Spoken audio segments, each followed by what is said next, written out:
d'abord, au nom de tous les élèves de 3e, à vous remercier très sincèrement. Un peu plus fort quand même. Encore plus fort. Voilà. Pour que j'entende tout. Je tiens tout d'abord, au nom de tous les élèves de 3e, à vous remercier très sincèrement d'avoir pris la peine de venir jusqu'à nous.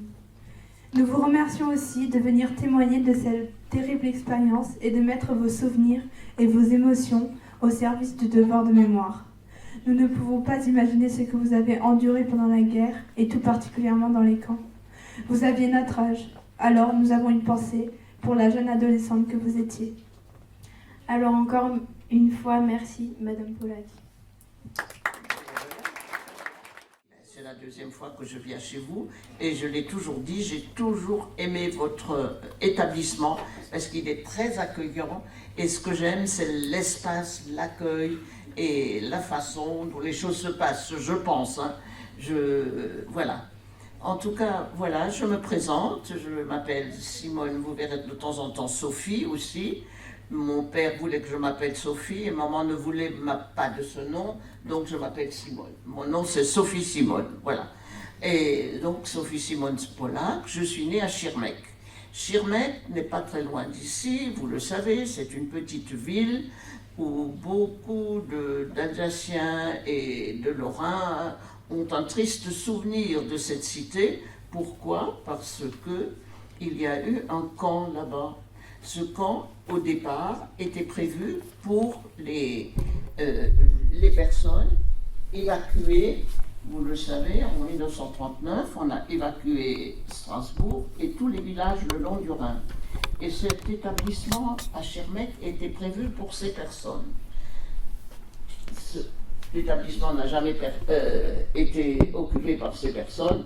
Par contre, les occupants ne se sont pas privés d'y mettre des Alsaciens qui n'étaient pas tout à fait, Alsaciens et Lorrains, qui n'étaient pas tout à fait de leur bord, qui n'aimaient pas beaucoup le nazisme. Bon, ceci dit, c'était pour présenter Schirmeck. Donc, voilà,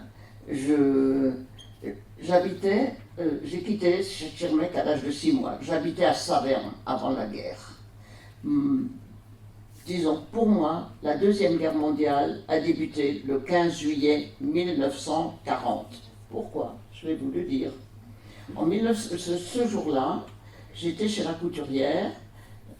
Pourquoi? Parce que j'avais reçu une poupée pour mon 10e anniversaire.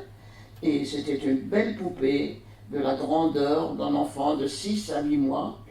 Et maman m'avait dit, ben, tu as toute l'année pour dessiner comment tu voudrais qu'elle soit habillée l'année prochaine, et ce sera une couturière qui l'habillera. J'avais toute l'année, mais vous savez, pour une enfant de 10 ans, si vous vous rappelez bien, c'est long quand on a une poupée, et c'est long d'attendre une année jusqu'à ce qu'elle soit vraiment une poupée habillée.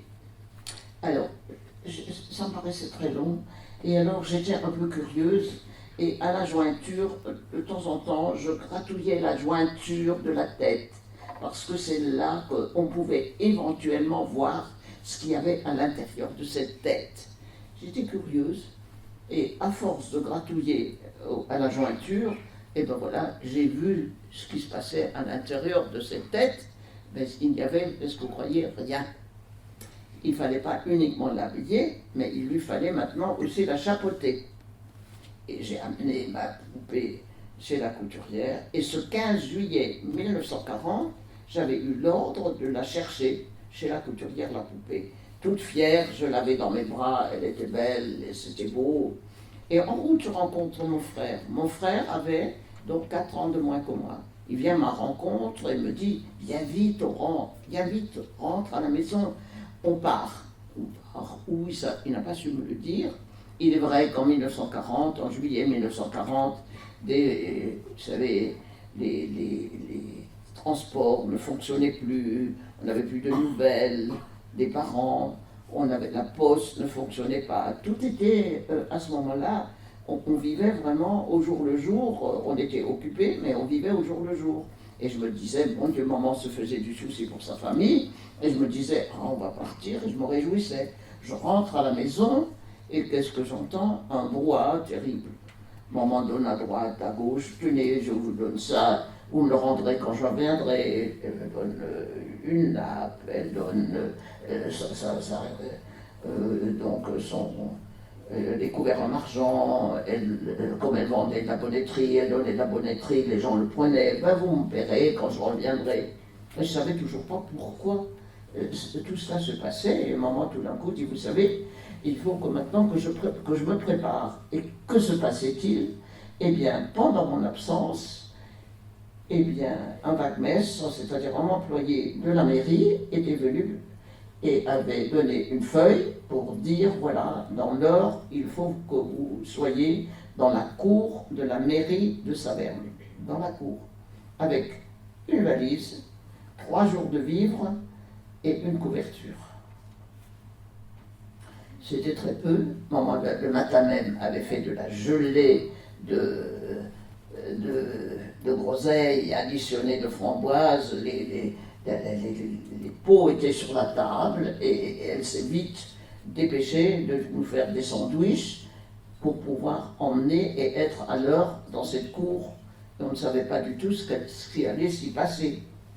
Au moment de partir, moi, je prends ma poupée sur les bras et je me dis, bon ben voilà, c'est mon bien à moi.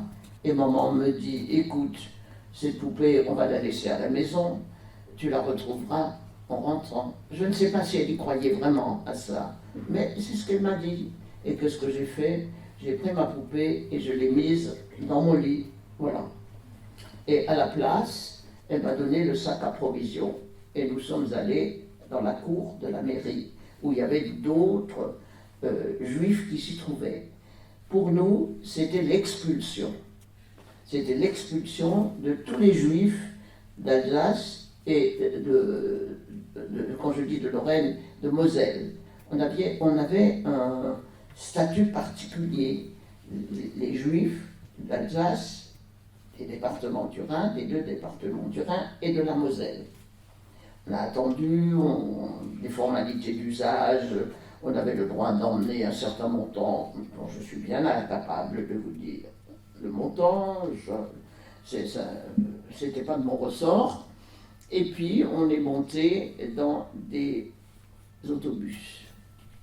Ce qui m'a frappé, j'étais une enfant de 11 ans, c'est que de chaque côté des trottoirs, sur les trottoirs, il y avait des Savernois qui regardaient le spectacle.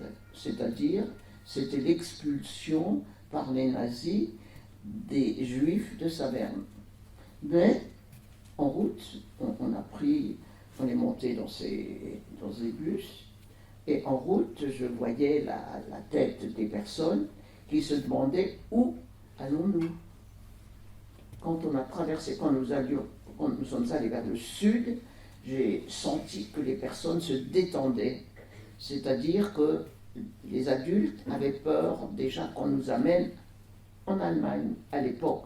Et à l'époque, on savait déjà ce qui s'était passé depuis 1933 en Allemagne. En Allemagne, on ne tolérait pas les Juifs, Hitler était au pouvoir, etc. Mais nous, où sommes-nous allés? Nous sommes allés étrenner ce camp de Schirmeck, dont je vous ai parlé tout à l'heure. C'est-à-dire, nous sommes arrivés, c'était un baraquement où il y avait des lits à chalis et ça sentait le bois. Je me rappelle comme si c'était hier, ça sentait le bois. On n'avait pas étrenné du tout jusqu'à présent ces lieux, mais c'est nous qui étions les premiers à habiter ces lieux. Nous n'y sommes restés qu'une seule nuit. Par la suite, nous avons repris les autobus et nous sommes allés à Dole. À Dole, nous avons passé la 2e nuit. Il y avait sur la place à Dole un manège de chevaux, et il y avait un grand hall. Et là, il y avait de la paille qui était étendue, et notre 2e nuit, nous l'avons passée dans ce hall, dans ce manège. Le matin, donc, du 1er, 2e jour, nous étions très près de la ligne de démarcation. Pourquoi Dole était déjà, il y avait une partie de Dole qui était, disons, annexée, parce que les Vosges et le Doubs a été annexé, et l'autre partie, c'était considéré, après la ligne de démarcation, le côté français.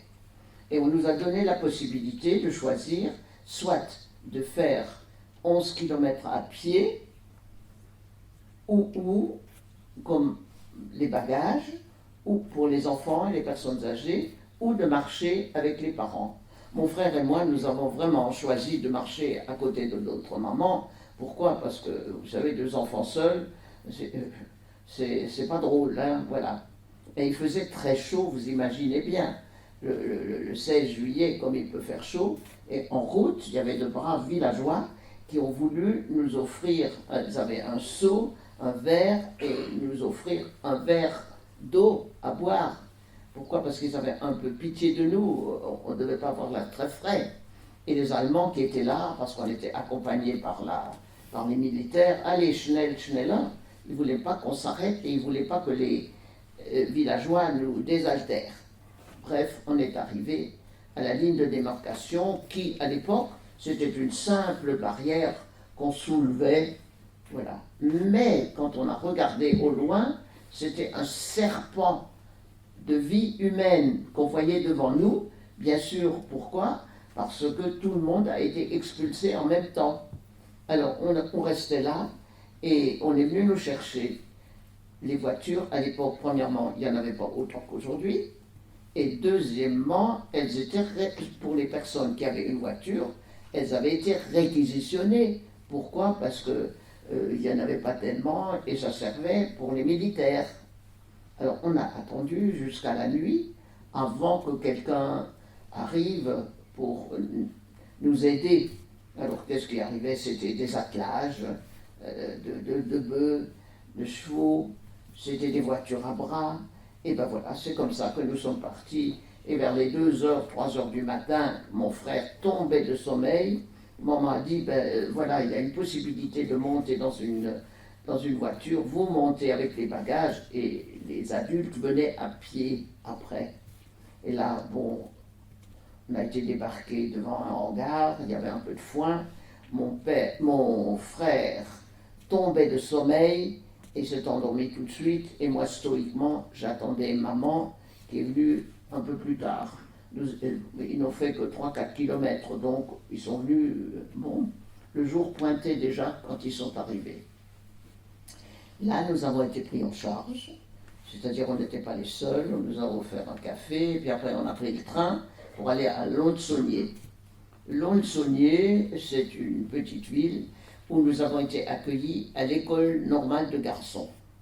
C'est-à-dire qu'on avait, disons, enlevé les lits, et enlevé les bancs, enlevé le pupitre, et on avait mis des petits lits de recrues. C'est-à-dire nous avions une chambre avec 17 lits. Ben, il fallait bien s'accommoder, on était déjà content d'avoir un lit, après avoir couché d'abord sur de la paille, après sur du foin. Bon, et il arrivait journellement du monde. Les deux lycées de garçons et de filles étaient remplis de monde. L'école normale de filles, l'école normale de garçons était plein. Et quelques jours après notre arrivée, il y a eu une réunion et on nous a dit qu'il y avait à Lyon un très grand rassemblement et probablement que là on rencontrerait notre famille. C'était très tentant de prendre le train, on s'est dit bon c'était quand même surchargé, on avait des repas, le matin maman, pour améliorer l'ordinaire, acheter du lait, acheter du cacao, bon, etc., pour améliorer l'ordinaire, parce que c'était pas terrible, mais on était quand même pris en charge, faut pas oublier ça, et on était nombreux. On s'est donc fait inscrire, et pour aller, soi-disant, à Lyon. On est monté dans un train, 3e classe à l'époque, vous savez, on ouvrait, et puis il y avait des banquettes de chaque côté, une banquette, il y avait 3-4 personnes, Et puis on est installé, le train démarre, de temps en temps il s'arrête, on se dit bon ben voilà, vous savez c'est la guerre, c'était après la guerre, on ne savait pas pourquoi le train s'arrêtait. Et puis finalement, ben, il s'arrêtait une nouvelle fois et on ouvre notre portière et il y avait des gendarmes qui nous ont dit voilà, vous êtes arrivés. Mais on a dit on n'est pas à Lyon. Eh ben non, mais vous allez vous arrêter ici. Oh bon, pour tout ce que vous voulez faire, on a suivi docilement. On était déjà pris en charge. Bon, on sort de ce train qui continue. Et qu'est-ce qu'on voit en face? Des attelages de bœufs. Voilà. Et il y a quelqu'un, le maire du village voisin, qui nous dit ben voilà, je vous accueille dans mon village. Et il faudra suivre pour les bagages et les enfants, vous pouvez monter sur ces voitures. Pour les autres, nous devons suivre à pied. C'était à 3-4 km, ce village s'appelait Cuisia. Les plus dégourdis, puisqu'on restait là-bas, on cherchait des maisons, des logements, etc. Ce n'était pas un village très grand, donc il n'y avait pas beaucoup de logements vides, il n'y avait pas beaucoup de maisons vides, mais enfin, il y en a qui étaient plus dégourdis que d'autres. Et qu'est-ce qui est resté sur le carreau? Ben, il y avait une ou deux personnes âgées, et puis une famille, et nous, avec 2 enfants. Voilà. Alors, on nous a ouvert l'école, il y avait par terre, il y avait de la paille, une grand-mère a réquisitionné le pupitre, d'où elle n'a plus bougé, elle dormait sur le pupitre et était assise jour et nuit là. Et nous, eh ben, on couchait donc sur la paille. Pas de possibilité de se laver convenablement, pas de possibilité de faire à manger. On était perdus là. Pourquoi? Parce qu'on n'avait pas de logement, on n'avait rien. Et on ne pouvait pas aller au restaurant tous les jours. Bon, il y a eu un accord avec le restaurateur qui a bien voulu nous servir le matin petit déjeuner. À midi, il nous a servi, maman a acheté des œufs, maman a acheté du fromage. Et le soir, il voulait bien nous faire une soupe, il voulait bien nous faire quelques légumes. Parce qu'à l'époque, on ne mangeait pas de viande. Vous le savez sans doute, les Juifs ont, dans leur religion, la viande. On peut manger tout ce qui est lacté, mais pour la viande, il faut qu'elle soit abattue d'une certaine façon, il faut qu'elle soit cachérisée, et on n'a pas mangé de viande à l'époque chez le restaurateur. Mais cette situation ne pouvait durer. C'était une situation tout à fait anormale, et les 2 mamans ont décidé de reprendre le train et d'aller trouver le responsable des réfugiés qui se trouvaient à la préfecture. On connaissait son nom, je peux encore vous le donner aujourd'hui, c'est M. Capio qui était responsable des réfugiés. Et sans prendre rendez-vous ni rien, nous sommes allés voir M. Capio. M. Capio nous a reçus, et vous savez, vous le savez ou vous ne le savez pas, il y a beaucoup de personnes qui ne le savent pas, l'Alsace et la Lorraine étaient redevenus français en 1918. Néanmoins, maman était née en 1896, avait fait ses classes sous l'école allemande. Maman écrivait très bien en allemand et parlait l'allemand, l'alsacien, mais ne parlait pas le français. Et c'est ainsi que nous sommes arrivés dans le Jura. Elle n'était pas la seule. Toutes les personnes qui avaient été scolarisées en Allemagne, en France, étaient scolarisées en allemand. Donc maman, comme d'autres, nous sommes arrivés et qui est-ce qui faisait l'interprète? C'est moi qui faisais l'interprète. Et j'étais donc devant M. Capio. Vous savez, à 11 ans, on dit les choses comme on les pense, comme voilà. Et à la fin, M. Capio m'a dit, écoute, tu as tellement bien défendu votre cause que vous pouvez revenir à l'école normale. Nous sommes donc retournés à Lons, et bien sûr, comme nous étions à l'école normale, il fallait aussi songer à la rentrée scolaire. Et c'est là que nous sommes repartis. Nous dépendions à l'époque de la préfecture. nous avions une prise en charge de la préfecture. Nous étions des réfugiés. On avait tout perdu. On n'avait plus rien. On n'avait pas de travail. Il n'y avait pas nous n'avions pas avec dans une valise. On ne met pas grand-chose. On met des affaires d'été. Et bon, ben voilà, au mois d'août, il fallait quand même songer déjà à l'automne. Et c'est là qu'on nous a répartis de nouveau dans une maison qui faisait partie de la mairie. C'est-à-dire qu'il fallait, pour nous, nous avons été logés dans une maison où il fallait traverser 2 autres pièces avant d'arriver dans la nôtre, où il y avait un placard, 3 lits de recrues, et c'est tout. Les repas se faisaient, il fallait traverser la RN 83, ou à la salle des fêtes, où les dames, entre elles, faisaient des achats et faisaient les repas de façon collective. Nous étions vraiment là,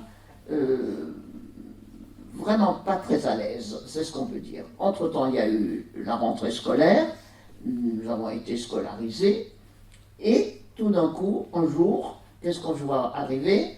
Une tante et un cousin à bicyclette. Eux-mêmes avaient été, bien sûr, expulsés, et ils étaient dans les Vosges à un moment donné, et des Vosges, ils sont partis, et ils sont arrivés aussi à Lons-Saunier, qui était un grand centre où les réfugiés étaient accueillis. Quand ils nous ont vus dans l'état dans lequel on se trouvait, mon cousin était jeune, la tante était aussi encore jeune, c'était des personnes qui étaient dans la force de l'âge, et eux avaient été accueillis, ils ont traversé la ligne de démarcation à 13 personnes, et ils ont été répartis soit au lycée de jeunes filles, où certains aussi ont pris un hôtel. Pourquoi? Parce qu'à la fin du compte, c'était quand même un petit peu précaire. Ils étaient déjà, ils se sont manifestés et ils nous ont promis, ils chercheraient des logements à droite et à gauche, et la famille a promis que nous aussi on serait relogés avec eux.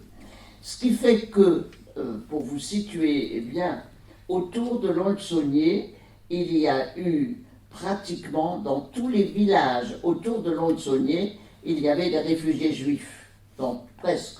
Et c'est ainsi que nous, notre famille, bon, ma tante, qui avait son mari qui était prisonnier de guerre, nous a trouvé un petit studio avec alcôve et une toute petite kitchenette, et c'est là que nous sommes restés pendant toute la guerre. Eux-mêmes avaient loué une maison là-bas, et c'est là que nous avons commencé notre vie de réfugiés. J'étais scolarisé dans ce petit village de Jevinger. C'est un petit village de 450 habitants.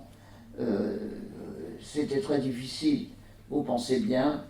Je ne vous cacherai pas que, alors que tout le monde pensait, espérait, mais je pense l'espérait plus, pensait, mais je ne sais pas sur quelle base ils avaient vraiment misé. Pourquoi? Parce que tout le monde pensait que la guerre serait terminée pour Noël 1940. Malgré l'occupation, malgré ce qui s'était passé, eh bien non, la guerre n'était pas terminée en 1940. Au contraire, nous étions, là où nous étions, nous étions en zone non occupée. Il y avait une partie de la France qui était occupée, et nous étions dans la zone non occupée. Nous, pratiquement, voilà, vous savez ce que c'est, pendant la guerre, il y a toujours des manques. Vous avez dû voir là, au début du Covid, des personnes qui faisaient des réserves. Eh bien, écoutez, maman avait fait des réserves, mais ces réserves étaient à Saverne, nous n'avions rien. Et les personnes qui étaient les autochtones aussi avaient fait des réserves. Alors nous, la façon dont on s'est débrouillé, c'est-à-dire que avec ma tante, elle avait des parents, un père qui était encore solide, ma tante, nous, on avait 2 jardins et 3 champs. c'est-à-dire qu'on se nourrissait, qu'on cultivait aussi bien les champs que le jardin, et de cette façon-là, nous avions des légumes, nous avions des pommes de terre, nous étions à la campagne, malheureusement ce n'était pas une campagne, verdoyante, où on pouvait acheter de tout, nous n'étions pas loin de la Saône-et-Loire, néanmoins notre village, les villageois produisaient un vin, mais un vin hybride. Pour vous dire que c'était du vin hybride, on utilisait ce vin pour couper les vins d'Algérie qui étaient trop forts. Vous voyez, c'était donc, voilà. Pour trouver des œufs, il fallait aller dans le village d'à côté. Il fallait aussi aller dans le hameau d'à côté pour trouver du lait. Nous y allions 3 fois par semaine. Il fallait y aller avant la traite. Pourquoi? Parce que les producteurs, les cultivateurs, n'avaient pas le droit de garder du lait en réserve. Donc il fallait y être avant la traite pour qu'on prenne le lait dès qu'il était là et repartir avec on y allait, on cherchait ce qu'il fallait. On allait aussi dans ce même village pour chercher des œufs. Et il y avait pas loin, il y avait un moulin. Donc il y avait déjà de quoi nous nourrir, malgré que, disons, personne ne travaillait et il fallait se débrouiller avec les moyens du bord. C'est-à-dire que, voilà, pendant les mois d'été, je faisais des vendanges. Les vendanges, vous savez, quand je pense aujourd'hui, c'est largement payé. Vous savez, moi, on me donnait pour rentrer, après 3 semaines de vendanges, on me donnait la moitié d'une miche de pain, on me donnait un petit bout de fromage et quelques pommes de terre. Voilà, c'était comme ça que ça se passait. Bon, néanmoins, vous savez, jusqu'en 1942, on se débrouillait de cette façon-là. Et à partir de 1942, vraiment, les choses n'étaient plus pareilles. C'est-à-dire qu'en novembre, exactement le 11 novembre 1942, la flotte française s'est désabordée et à partir de ce moment-là, les nazis, les Allemands ont occupé toute la France. Et c'est à partir de ce moment-là que nous étions vraiment très inquiets, surtout nous les Juifs. Les lois anti-juives ont commencé dans d'autres villes, surtout Paris, surtout à Paris, dès 1940. Dès l'année fin 1940, il y a des personnes juives qui ont souffert de ces lois anti-juives. Par exemple, les enseignants n'avaient plus le droit d'exercer comme enseignants. Il y avait des restrictions au niveau des études. Il n'y avait plus de possibilité pour les jeunes de faire des études poussées. Il y avait, dans des administrations, il n'y avait plus de juifs. Vous voyez, des choses comme ça, vraiment des brimades, au départ, qui pouvaient vraiment porter à conséquence. D'ailleurs, voilà, après la guerre, il y a eu beaucoup de personnes qui étaient restées, qui n'avaient pas pu faire les études qu'elles auraient voulu. À partir de fin 1900. Est-ce que ça va? Est-ce que vous suivez? Il y a des questions? Y a-t-il des questions? Non. Vous savez, pardon? Vous voulez boire un petit peu? Non, pour le moment ça va encore. Pour le moment ça va encore. Je ne suis pas dans le vif du sujet. Voilà. Bon, donc à partir de fin 1942, donc les parents avaient très peur. Les parents avaient très peur. Nous étions dans un petit village, nous étions en zone libre, c'est-à-dire que à partir de ce moment-là, c'était fini. Nous n'étions plus en zone libre. Les Allemands ont occupé toute la France. À partir de ce moment-là aussi, c'était obligatoire, les pièces d'identité. Sur les pièces d'identité, il fallait en gros caractères, au moins de 2-3 cm, il fallait le tampon juif. Vous ne pouviez pas circuler si vous n'aviez pas votre carte d'identité très jeune. il fallait cette carte d'identité-là. Par contre, je peux vous dire, l'obligation était donnée dans les grandes villes et partout de coudre un tissu jaune sur lequel était marqué juif. C'est-à-dire que vous étiez repéré partout, voilà. Et il y avait des lieux où les juifs n'avaient pas le droit d'aller, par exemple dans les cinémas, dans les théâtres, voilà. Et on était exclus de beaucoup de choses. Néanmoins, je dois dire que dans le Jura, nous n'avons jamais porté l'étoile. Jamais. Les parents avaient très peur. On commençait à arrêter les juifs d'origine étrangère. Nous étions tous français, donc on s'est dit, vraiment, on sera protégés. On a eu tort d'avoir tellement confiance. Néanmoins, disons que la résistance, à partir de 1942, la résistance a sévi. Il faut dire que le Jura est une région, comme vous le savez, boisée. Et dans les bois et dans les repères, et certains repères, les jeunes se cachaient, faisaient la résistance, faisaient sauter des trains en partance de l'Allemagne. Pourquoi? Tout était rationné pendant la guerre. Par exemple, le bombeur de Normandie, la crème ou certaines spécialités françaises sont parties en Allemagne. Et c'était franchement pas tolérable. Et certains résistants faisaient sauter des trains. Pourquoi? Parce qu'ils ne voulaient pas. C'était la résistance. La résistance armée, c'était aussi de s'attaquer aux militaires. Bien sûr, quand on s'attaquait aux militaires allemands, il y avait des sévices après.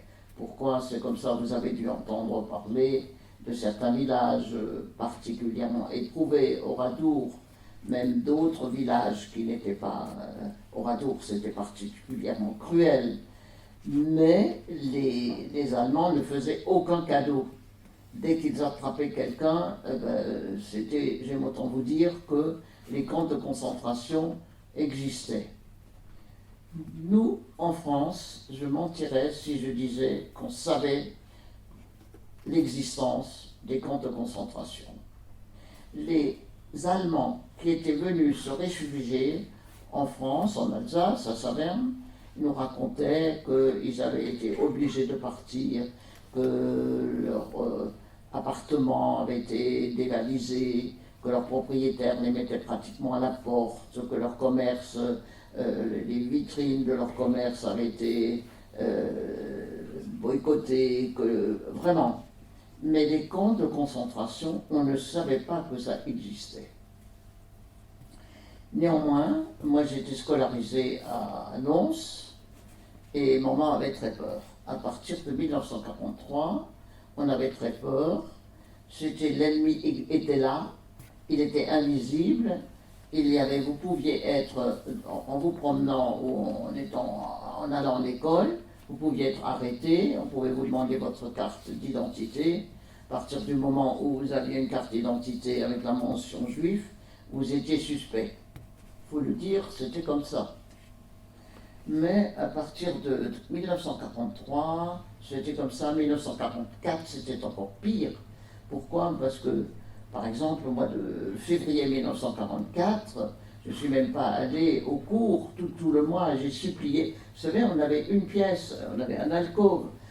Comment voulez-vous vivre là, dans une pièce exiguë, une jeune fille de 14 ans, elle a besoin d'aller. Et je suppliais maman, je voulais aller à l'école. Alors bon, par la suite, j'allais un jour sur deux. Et voilà, mais ça ne me convenait pas du tout. Mais c'était une question de prudence. Voilà. De temps en temps, on entendait les avions passer, ils volaient très bas. On nous disait que c'était des avions qui allaient en Allemagne bombarder les villes allemandes. C'était surtout des nuits des nuits très sombres, on ne voyait pas les avions passer, mais on les entendait. Je suis allé en classe, quand même, le 26 avril 1944, j'étais à mon cours, et quand je suis rentré, maman m'a dit, il s'est passé quelque chose de terrible. Qu'est-ce qui s'est passé? Dans le village voisin, c'est plutôt un hameau qui ne dépendait pas de notre village, qui dépendait du village d'à côté, il s'était passé la chose suivante, il devait y avoir, dans la nuit du 25 au 26 avril, il devait y avoir une réunion de résistants, dénoncer. Vous savez, la dénonciation, ça existait beaucoup pendant la guerre. Il y avait les gens qui étaient pour et d'autres qui étaient contre l'occupation. Il faut se dire ça. Bien sûr, il ne fallait pas trop montrer, comme en Alsace non plus, de quel côté on était, parce que ça pouvait vous coûter cher. Néanmoins, à la suite de la dénonciation, la réunion qui devait avoir lieu a été annulée. Mais le lendemain, le 26 avril, une troupe allemande est venue et sur place, il était encore le commandant Foucault et qui avait à l'époque une entorse. Il n'a pas pu se sauver quand il a vu arriver les militaires allemands. Il n'a pas pu se sauver, il a été fusillé sur place et le propriétaire de la maison où devait se tenir la réunion, c'était le chef de la FFI, et lui, il a pu se sauver.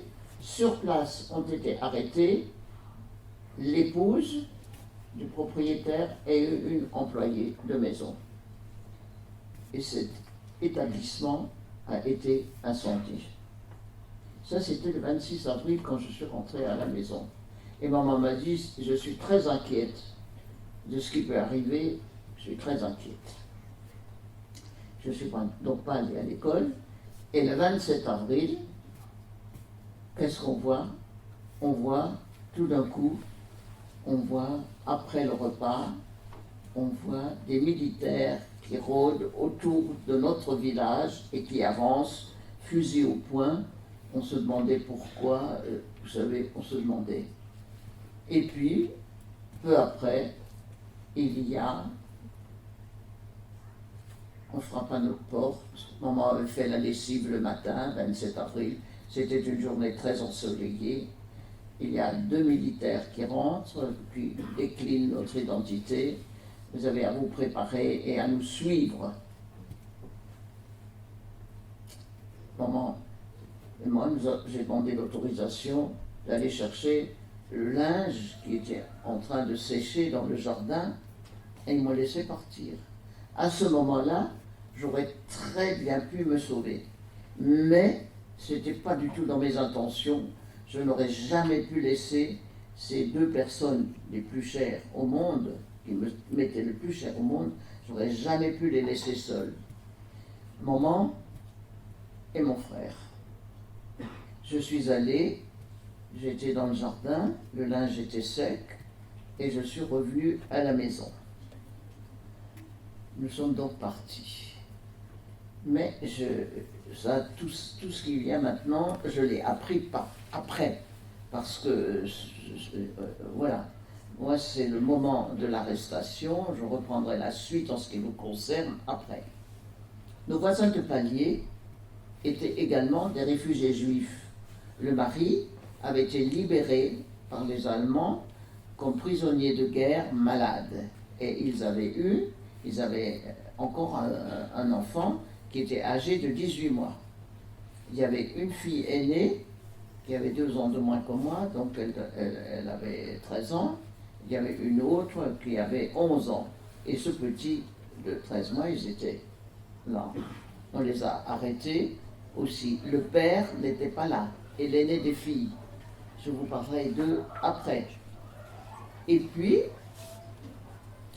il y avait en face de chez nous, en face de chez moi, il y avait le papa le grand-père du petit de 18 mois, il a été arrêté. Son épouse était malade à l'époque. Elle était alitée et elle a dit: vous faites de moi ce que vous voulez, mais moi, je ne peux pas venir. Et il y a eu un conciliabule, et puis finalement, ils n'ont arrêté que le grand-père. Toujours est-il que, dans ce village, à ce moment-là, 21 personnes ont été arrêtées. Et quand on est arrivé, il fallait faire un petit bout de chemin. Quand les Allemands les militaires, sont rentrés chez nous, en rentrant chez nous dans l'entrée, il y avait 2 portes qu'ils ont enfoncées. Ils ont trouvé derrière la porte, ils ont trouvé du vin, parce qu'on ne produisait pas que de l'hybride, certains avec quelques vignes quand même meilleures. Et ils ont trouvé un bon vin, c'est-à-dire qu'ils ont commencé par boire. Ils ont trouvé des œufs, ils se sont mis à l'extérieur et ils ont gobé des œufs. Ils se sont comportés comme des sauvages. Mais ça, je l'ai appris après, bien après. Hein. Bon. Et la propriétaire était désolée, elle s'est adressée, elle a envoyé sa fille, vite, le maire doit arriver, parce qu'on ne peut pas continuer à nous dépouiller. Nous n'avons rien à voir avec les réfugiés, ce qui était vrai. Et le maire est arrivé et ça s'est calmé. Par contre, quand nous sommes arrivés au lieu de rencontre, qu'est-ce qu'on a vu? Bien sûr, voilà, nos compatriotes qui étaient arrêtés. Et le père, donc le mari de l'enfant de 18 mois, il est descendu du bus, il a été arrêté, il était avec sa fille aînée de 13 ans, et quand elle s'est rendue compte que le papa avait été arrêté, qu'on contrôlait les papiers du père, elle a pris les jambes à son cou et elle s'est sauvée. Et il y avait un Allemand qui a commencé à la viser, et il y a un autre qui a retiré le bras et il a couru après. Cette fille, Gabi, qui avait 13 ans, vous savez, à 13 ans, on sait courir. On court, ils avaient déjà pris un peu de retard, et elle a couru très vite, et au premier tournant, elle est rentrée dans une cour, elle est montée 4 à 4, elle est rentrée, la première porte qu'elle a trouvée ouverte, elle est rentrée, elle s'est cachée et elle n'a plus bougé. Personne ne l'a vu rentrer, mais les Allemands, ils ne la trouvaient plus, ne le voyaient plus. Qu'est-ce qu'ils ont fait? Ils sont rentrés dans cette cour, ils sont montés l'escalier, il y avait une première propriétaire qui habitait là, une seconde, et ils n'ont trouvé personne. Pourquoi n'ont-ils pas trouvé? Ils ont ouvert la porte, et derrière la porte, ils ouvrent la porte, et derrière la porte, il y avait un évier caché, bien sûr, et sous l'évier, il y avait un rideau, et Gabi était cachée là. Ils ne l'ont jamais trouvée. Inouï, hein? Bon, quand même, maman avait été arrêtée, papa, frère, sœur, grand-père et 2 oncles, une famille entière. En tout, nous avons été arrêtés à 21 personnes. Il y avait une personne, je ne sais pas si vous savez ça, c'est sans doute, c'est que pour prouver qu'on était arienne, il fallait présenter un certificat de baptême de sa grand-mère. Il y avait parmi nous une dame qui était mariée à un juif, qui était replié dans ce village et qui savait ça et qui a présenté à Drancy, où nous avons été acheminés par la suite, et elle a montré ce certificat de baptême et elle a été libérée, et de ce fait, elle a sauvé la vie de son mari, qui par la suite a été affecté dans un hall des meubles lévitants, où il triait les meubles volés à des juifs, où les plus beaux meubles partaient en Allemagne et les autres ont été vendus aux enchères. Ceci dit, voilà, je reviens donc à mon histoire. Nous, qui était là-bas? Un cousin. Et le cousin, il s'approche de moi et il me dit, vous ne me connaissez pas. Bon, on est monté dans le bus. C'était pas un bus, c'était un camion bâché. Et ces bâches étaient flottantes. Et le cousin s'est mis à mes côtés. Ses parents, ce cousin avait été adopté par mes tantes et oncles. Et ils habitaient Périgueux. Sa maman avait été arrêtée en novembre 1943, son papa en décembre 1943, et lui est venu dans le Jura et il habitait avec ma grand-mère qui vivait à deux, ma grand-mère et ma tante qui était veuve déjà à l'époque, veuve de guerre. Et ce garçon qui avait mon âge, 15 ans, vivait chez ma tante et ma grand-mère. Il avait été faire des courses en ville, comme ça nous arrivait, on habitait un petit village où on ne pouvait pas tout acheter. Et il avait sur lui des papiers de ma grand-mère, ses propres papiers, il les a déchirés, et nous avons les papiers un peu compromettants, il me les a donnés, et nous avons, au travers de la bâche flottante, nous avons déchiré ces papiers compromettants, et nous les avons jetés sur la route, comme le petit Pousset, vous savez, qui lui a semé des cailloux. Nous, il y avait des papiers tout au long de la route. Dès qu'on est arrivé dans une caserne désaffectée, et dès son arrivée, mon cousin a dit, je ne suis pas juif, je suis placé comme berger, chez un cultivateur, et je m'occupe de son troupeau. Ce garçon, ils l'ont quand même traîné. Je dépends de l'orphelinat de Strasbourg. Il s'est dit, jusqu'à ce qu'il fasse des recherches, bon, ben voilà. Eh bien, ils l'ont quand même traîné jusqu'à Drancy. Nous sommes restés là, dans une grande pièce. C'était une caserne désaffectée. Et nous sommes restés dans cette grande pièce une dizaine de jours. Puis nous avons pris le train avec les deux femmes qui ont été arrêtées après avoir incendié leur maison à Benne, à 2 kilomètres de chez nous. Et nous avons été acheminés sur Drancy et les deux femmes ont été acheminées sur Compiègne. Bon, alors écoutez, voilà, ceci dit, moi je ne voulais pas parler, je reviens pour un petit peu alléger les choses, je reviens un petit peu sur ma poupée. Quand en novembre 1944, j'avais envie, pardon, c'est bien 45, en novembre 45, j'avais envie d'aller un petit peu à Saverne, voir ce qui se passe chez nous, dans mon ancien logement. Je vais d'abord chez mes voisins, et chez mes voisins, je dis qui je suis, il me dit, oh là là, qu'est-ce qui s'est passé chez vous?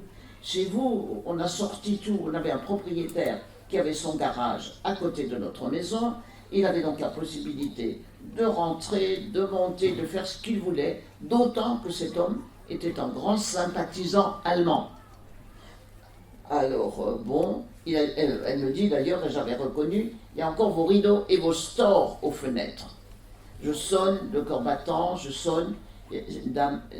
La personne qui habitait notre logement était une ancienne employée de notre propriétaire.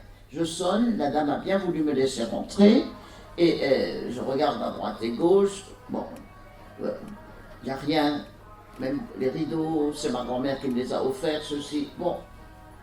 Mais moi, j'avais 16 ans à l'époque, et je n'avais pas oublié ma poupée. Et au moment de partir, elle me dit, vous voyez, il n'y a rien chez vous, il n'y a rien chez nous.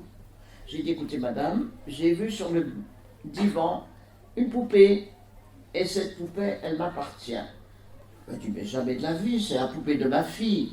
J'ai dit, écoutez madame, voilà un compromis, je vous propose. Si cette poupée a la jointure, si la jointure est ouverte, cette poupée est à moi. Par contre, si la jointure, elle était bien sûr plus habillée ni chapeautée comme je l'avais décrit, et par contre, si la jointure est en ordre, c'est la poupée de votre fille. Elle commence à déshabiller la poupée et elle me la jette. Tenez, la voilà votre poupée. Et c'est ainsi que je suis reparti avec ma poupée.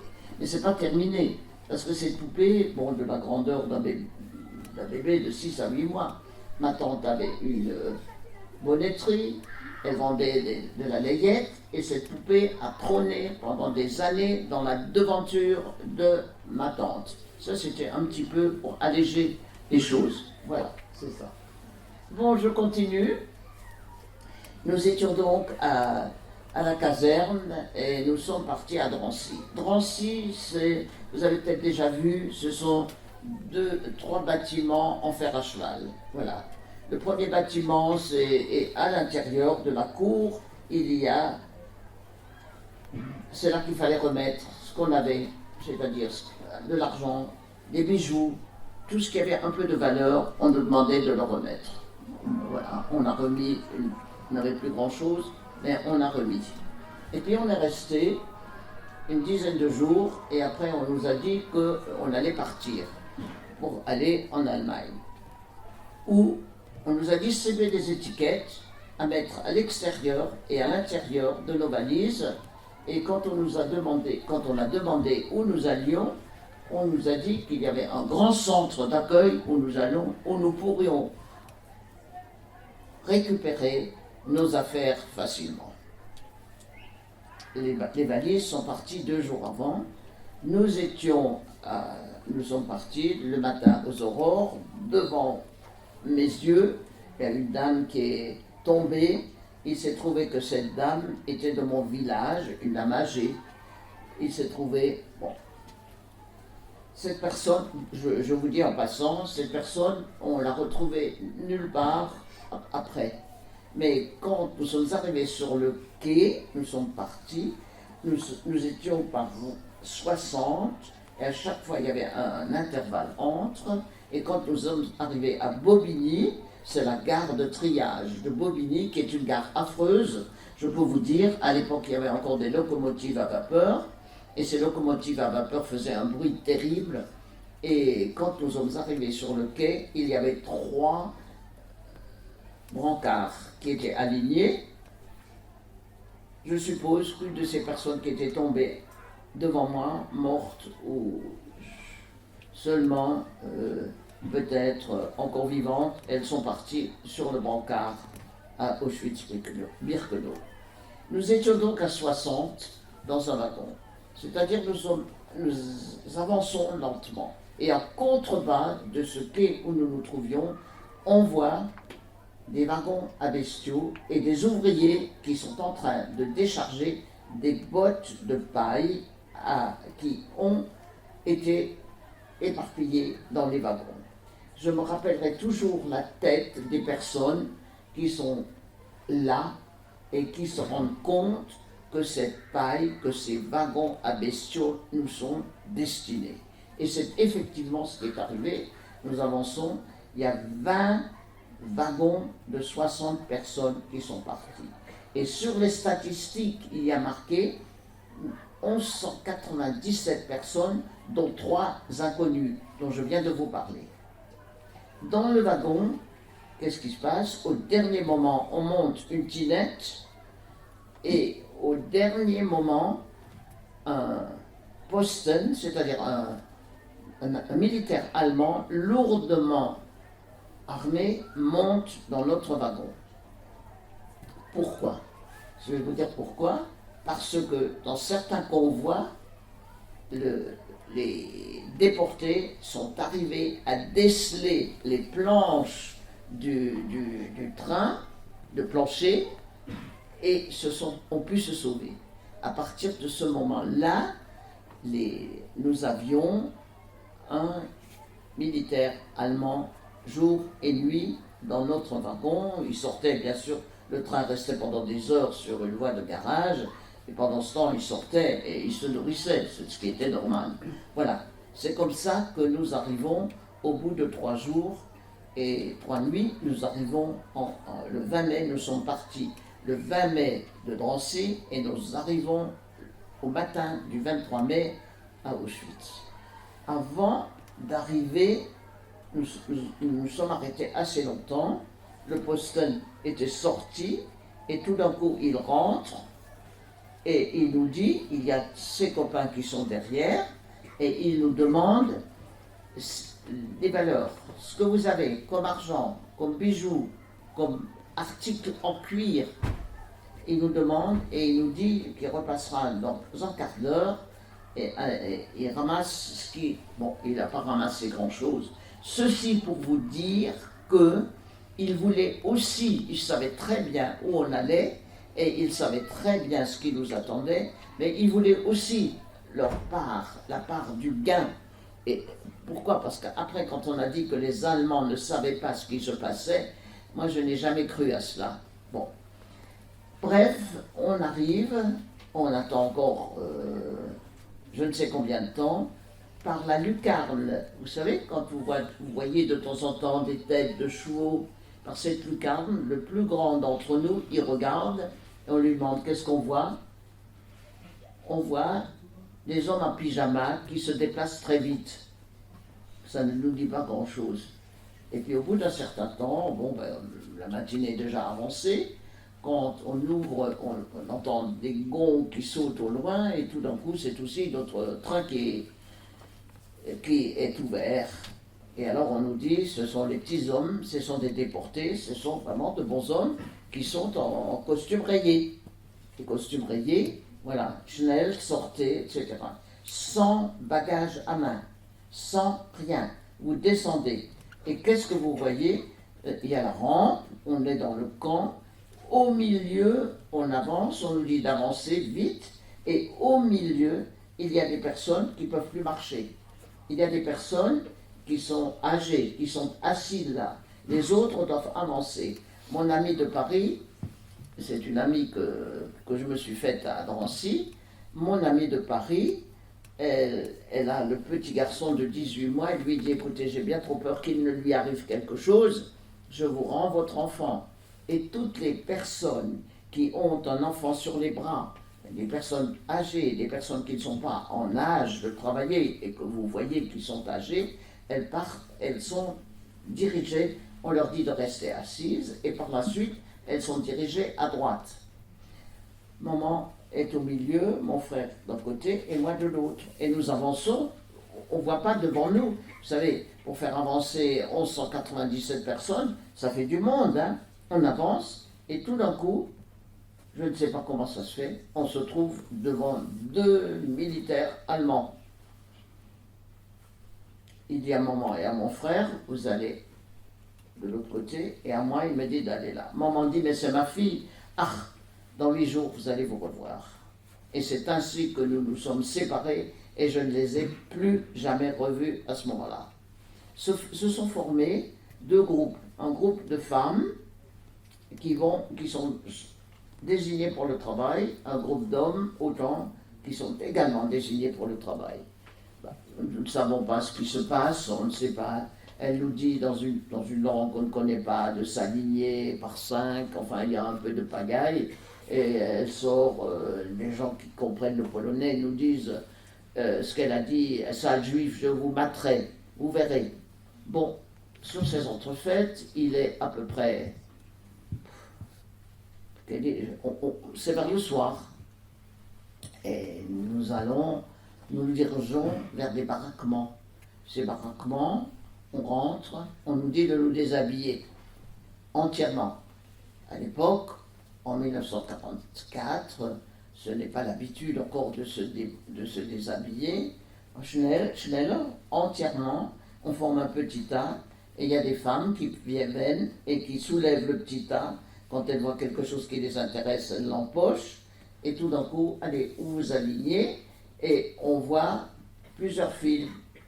Une file où on est en train de nous raser, c'est-à-dire raser les cheveux entièrement et partout, et une autre file où on vous tatoue.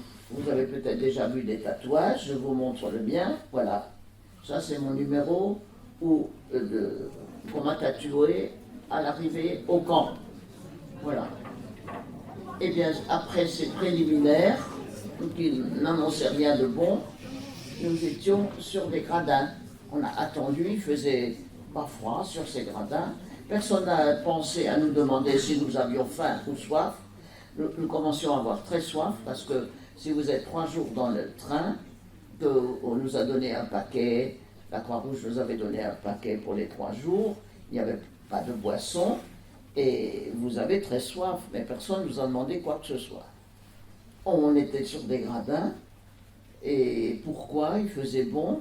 C'est parce que lors d'un convoi précédent, on était en train de désinfecter les habits qu'on nous a, à partir d'un certain moment, jetés. Bon, une grande taille, une petite taille, un vert, un jaune, un gris, peu importe. C'était, bon, on nous jetait une robe, et on a pris une robe et on l'a mise, on nous a jeté une culotte, on l'a mise. Pour les chaussures, c'était plus compliqué. Il y avait un grand tas de chaussures. Si vous aviez de la chance, vous trouviez votre pointure. Pour trouver la paire, c'était déjà plus difficile, mais souvent, parce qu'il fallait faire vite, eh bien, on ne trouvait même pas la paire, et il y a des personnes qui sont sorties de là avec 2 chaussures droites ou 2 chaussures gauches. Quand on pense qu'il y a à Auschwitz une terre glaise quand il pleut ou vous enfoncez, vous savez qu'il faut de bonnes chaussures, parce que sinon, c'est vraiment la mort. Parce que quand on sort et qu'on ne peut pas suivre le train, on n'était pas rangé, vous savez, il y avait les SS qui étaient là, les militaires, ils ne se privaient pas d'abattre quelqu'un. Il y avait eux et il y avait les chiens. On ne devait pas sortir des rangs. On est arrivé, il était déjà très tard, le matin ou très tôt, comme vous voulez, et après c'était l'appel. Alors l'appel, imaginez un baraquement avec des lits à chalis, des lits à chalis, 10 personnes par lit, et 2 couvertures. Quand une personne voulait se tourner, les 9 autres devaient se tourner automatiquement. Le washroom, l'endroit où on se lavait, c'était pas loin, et surtout défense absolue de boire de l'eau qui, à certains moments, sortait couleur rouille. Mais même quand elle ne sortait pas couleur rouille, impossible de boire, sinon c'était la dysenterie et la mort tout de suite. Et c'était une espèce de tuyau où de l'eau coulait et il y avait une espèce de savonnette qui était du sable. Vous vous lavez de cette façon-là, bien sûr pas de serviette éponge, pas de gants de toilette, rien du tout. Et vous quittiez ce grand bâtiment, vous alliez dans un autre analogue où il y avait des trous, un trou à côté de l'autre, à mon avis au moins 25 à 30 d'un côté et 25 à 30 de l'autre, où vous faisiez vos besoins au vu et au su de tout le monde. Alors, quand on se regardait, alors que, voilà, on était tout à fait normal auparavant, quand on ne se reconnaissait plus. On était méconnaissable, on était devenu méconnaissable. Imaginez quand on tombe les cheveux à quelqu'un, quand on lui met un habit qui ne lui va pas forcément. Bon, alors nous sommes restés quelque temps pour l'appel, et il y avait des femmes qui étaient là avec leurs gourdins et qui nous mettaient au pas. Certaines devaient prendre une pelle, d'autres une pioche, et on allait travailler, voilà. Quand il n'y avait plus assez de pelles ou de pioches, on devait aller chercher des pierres. Il ne fallait pas prendre une pierre trop petite, on allait à un endroit, c'est-à-dire pendant 2 kilomètres, on portait nos pierres, et l'après-midi, on revenait et on rapportait les pierres au même endroit. À midi, on avait une espèce de soupe, je dis une espèce parce que c'était tout sauf une soupe épaisse qui devait nous tenir, mais c'était, bon, il fallait chercher cette soupe dans de grandes cubes, ça c'est de grands tonneaux à ciel ouvert, 50 litres, et c'est comme ça. On n'avait pas de cuillère, c'était des espèces de cuvettes qui étaient de temps en temps ébréchées. C'était des cuvettes en émail, ébréchées, et chacune à son tour, c'était servi pour 5, et chacune à son tour devait laper une gorgée de cette soupe. Après, on retournait à notre travail, c'était la quarantaine. Pourquoi on était en quarantaine? Les Allemands avaient peur qu'on avait amené des maladies contagieuses et il fallait attendre 40 jours. Effectivement, dans notre bloc, on a eu 3 personnes qui avaient la scarlatine et qui ont été isolées après. C'est pas pour nous qu'ils avaient peur, c'est pour eux qu'ils avaient peur. Voilà. Au bout de quelques jours, on s'est inquiété quand même de notre famille. On s'est approché d'un bloc où les femmes étaient en habits rayés et qui cuisinaient, qui avaient des enfants autour d'elles et qui cuisinaient un peu. Alors on s'est documenté, c'était des femmes d'origine polonaise, on ne pouvait pas leur parler. Il y a des dames quand même parmi nous qui pouvaient s'informer. Et c'est ainsi que les personnes, elles étaient des prisonnières, soit, je ne sais pas, où elles avaient volé, où elles étaient des péripatéticiennes, enfin toujours est-il que c'était des personnes qui purgeaient c'était la prison pour eux ici, mais elles avaient quand même un meilleur, meilleur régime que nous. Et les personnes qui les informaient où sont nos trucs, on voulait revoir notre famille. Et c'est elle qui nous montrait, au loin, il y avait une cheminée, et le soir, de cette cheminée, très haute cheminée, si vous vous rappelez des cheminées d'usine, où sortaient la nuit 2 à 3 mètres de flammes. Et on ne comprenait pas. Mais je peux vous dire une chose, si on s'était arrêté à ça, les personnes qui se sont arrêtées à ça et qui n'ont pas continué de travailler, de se montrer à la hauteur de ce qu'on nous demandait, elles étaient perdues. Il ne fallait à aucun moment réfléchir, on était devenus des automates. Moi, dès Drancy, il y a une dame avec laquelle je sympathisais, qui avait 45 ans, qui m'a beaucoup aidé. Parce qu'à Drancy, maman a fait une crise cardiaque, elle était très diminuée, et les charges qui lui incombaient, c'est moi qui devais les faire à sa place, et cette personne m'aidait beaucoup. Pourquoi est-ce qu'elle était disponible déjà? Pourquoi? Parce qu'au dernier moment, jusqu'au dernier moment, son mari, qui était arien, devait lui présenter ce fameux certificat de baptême. Il était 3 fois à la commandanture à Drancy, mais jamais il n'a pu présenter ce certificat. Il faut dire que pendant la guerre, la poste ne marchait pas très bien. Et c'est ainsi que jusqu'au dernier moment, elle espérait ne pas partir, et enfin elle est partie, elle se trouvait seule. Et moi aussi, quand j'ai été sélectionnée pour le travail, je ne connaissais plus personne. La seule personne que je connaissais, c'est elle, et je me suis rapprochée. Et au fond, pendant toute la durée de notre détention, nous sommes restés ensemble. Je peux vous dire que, outre qu'il ne fallait pas penser à ce qu'on faisait, où on était, il fallait aussi avoir un soutien. Il fallait un soutien d'une personne, parce que seul vous étiez perdu d'avance, et surtout quand vous commenciez à penser. On était devenus des automates, c'est tout. Voilà. Au bout de la quarantaine, j'ai été chargé de l'Außenkommando, j'ai été chargé pour l'Außenkommando, c'est-à-dire ça veut dire un travail à l'extérieur. Le matin, on nous emmenait à 6 km de là, le fameux trajet avec les posten et les chiens, et arrivé sur place, il y avait des pelles et des pioches. Je ne sais pas si vous vous rendez compte que dans le temps, comment les cantonniers travaillaient. C'était des pelles, on ne faisait pas semblant, et les pioches, encore moins. J'essayais en général d'avoir une pelle, mais ce jour-là, je n'ai pas eu de pelle, j'ai eu une pioche. C'était très lourd, et on faisait les cantonniers, c'est-à-dire qu'on faisait une route toute la journée, c'était au mois d'août, toute la journée sous un soleil ardent, sans avoir pas grand-chose dans le ventre, et surtout rien à boire. Et sous un soleil ardent, c'est-à-dire au bout d'un certain temps, on avait des cloques. On avait des coups de soleil et après des cloques. Et ce jour-là, je n'avais pas eu de pelle, j'ai eu une pioche. Et on avait, pour nos surveillants, c'est-à-dire celui qui nous accompagnait et qui faisait tout pour qu'on reste dans la ligne, il nous surveillait aussi pour le travail. Et tous les jours, ce gars-là, c'était un petit, il n'était pas grand, tous les jours, il avait des victimes, une victime. C'est-à-dire que c'était son plaisir de sortir quelqu'un, une déportée, et de la tabasser. Ce jour-là, c'était moi.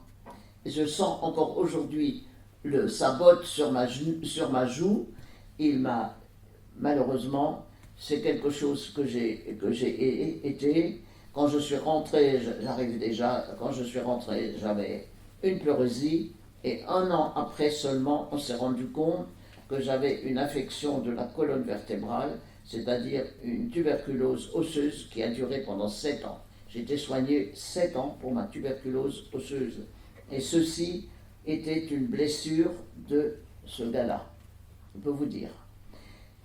Au bout d'un certain temps, vous pouvez vous imaginer, quand vous vous étendez au soleil, et quand vous vous étendez, nous on n'était pas étendus, mais on était debout au soleil, et bien vous avez donc ces fameuses cloques qui éclatent, et quand vous faites le cantonnier, elles s'infectent.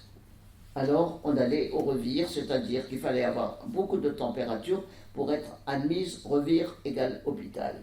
Qu'est-ce que c'est que cet hôpital? On partageait un petit lit avec une autre personne qui avait une autre affection. Soit c'était la même chose, soit elle avait une dysenterie, soit elle avait une infection. Enfin, toujours est-il qu'on ne vous posait pas de questions, vous étiez obligé de déposer votre robe et on vous donnait une couverture. C'est tout ce que vous étiez. On était tête bêche. Pourquoi? Parce qu'on n'avait pas la place d'être à deux là-dedans. Ce qu'il y avait dans c'était de nouveau une grande salle, il y avait des sélections, c'est-à-dire les SS passaient, et c'était au petit bonheur de la chance, c'est-à-dire les personnes les plus maigres, bien sûr, on notait leur numéro, quelqu'un notait leur numéro, et une préposée venait les prendre. J'aime autant vous dire que c'était des cris terribles, vous pouvez vous imaginer, parce que les personnes savaient où elles allaient. Il y avait au camp 4 camps et 4 fours crématoires, 4 cheminées. Et ces cheminées de fours crématoires fonctionnaient jour et nuit. Au bout d'un certain temps, nous, mon ami et moi, je vous dis ça, je vous livre ça, quand on s'est rendu compte qu'il fallait piocher ou porter des pierres, mon ami qui était très dégourdi a marché le long, tout à fait au bout du camp, et elle a trouvé un coin où arrivaient sur des camions qu'on lançait, des camions arrivaient et on lançait des cadavres de la nuit qu'on avait relevés des revires des hôpitaux. Et nous étions cachés là du matin jusqu'à midi, parce qu'à midi on attendait quand même la soupe, et c'est là qu'on s'est un peu protégé le temps qu'on était en quarantaine. À partir de l'automne, j'ai donc été au revire. J'ai eu la chance de ne pas être choisi pour, il faut croire que je n'étais pas encore trop maigre. À partir de l'automne, en sortant du revire, j'étais affecté au Kartoffel. Ça s'appelait le truc du Kartoffel. Bon, c'est les patates en fait. Pardon. Peler les pommes de terre, c'est ça? Oui, mais il fallait sortir, je vais vous dire ce qu'on faisait. C'était affecté, c'est-à-dire on avait des tragues, c'est-à-dire c'était des brouettes sans roues, des trains entiers arrivaient avec des pommes de terre, on nous chargeait la trague et il fallait la porter avec une autre personne et monter et on mettait ces pommes de terre dans les silos. C'est-à-dire que c'était la réserve de l'hiver de ces pommes de terre. C'était un travail très pénible. D'une part, il fallait faire vite. On avait des capots. Les capots, c'était des personnes qui étaient là avec des schlags. C'était des personnes qui étaient là depuis un certain temps au camp. Et c'était une promotion pour eux de n'avoir plus à porter ou à travailler ça, mais à dresser les personnes. C'est-à-dire à les battre, voilà. C'était leur boulot à elles. Et puis, on arrivait tout doucement à l'automne. Un soir, on a eu appel le matin, appel le soir. Et 700-800 personnes baraques. Et nous étions à la baraque 31, je peux vous dire. Et nous étions au lager A, il y avait le lager B, il y avait le lager C, et d'autres. Donc il fallait que tout soit juste. Stimouillé, comme il disait, il fallait que ce soit juste. Tant que le compte n'était pas atteint, on restait debout au soleil, sous la pluie, peu importe. On restait debout à attendre avec de plus en plus de résistance, parce qu'on a quand même moins de résistance quand les mois passent. À fin octobre 1944, nous avons eu un appel beaucoup plus long et nous sommes allés à la douche. Là-bas, il y avait des Allemands on passait nus, à chaque fois, vous savez, on passait nus. Il suffisait d'un bouton, il suffisait quelque chose qui ne convenait pas à cet Allemand et il nous mettait de côté, etc. À partir d'un certain moment, on a donc été dans notre bloc, mais c'était plus, on n'avait même plus la possibilité de se coucher. On attendait, on ne savait pas ce qui se passait. Et au courant de la journée, on nous a alignés par 5 et on devait avancer. Et on est avancé vers la ligne de chemin de fer. Et qu'est-ce qu'il y avait là? Il y avait un train, de nouveau,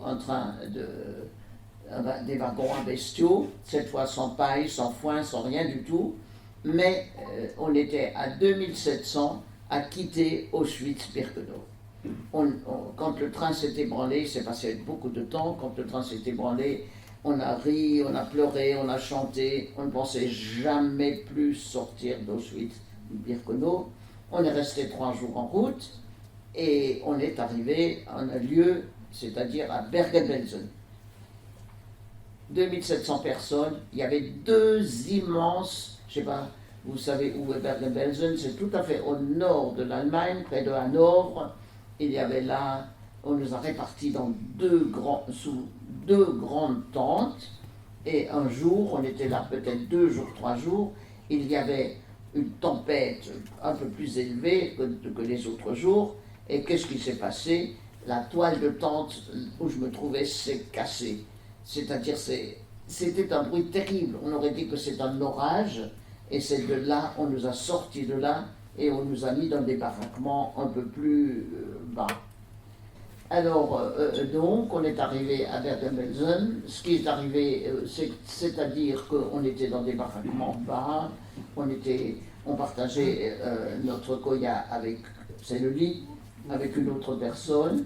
On ne faisait pas trop comment dire, l'hiver commençait à arriver, l'automne commençait à arriver.